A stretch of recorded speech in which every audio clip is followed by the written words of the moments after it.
چرا گرفته دلت مثل آنکه تنهایی؟ چقدرم تنها.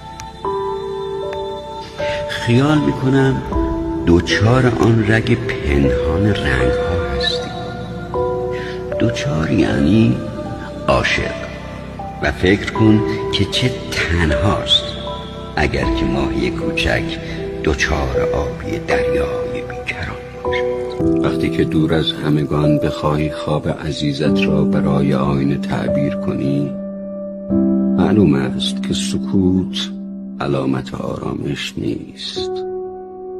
آسوده باش، حالم خوب است.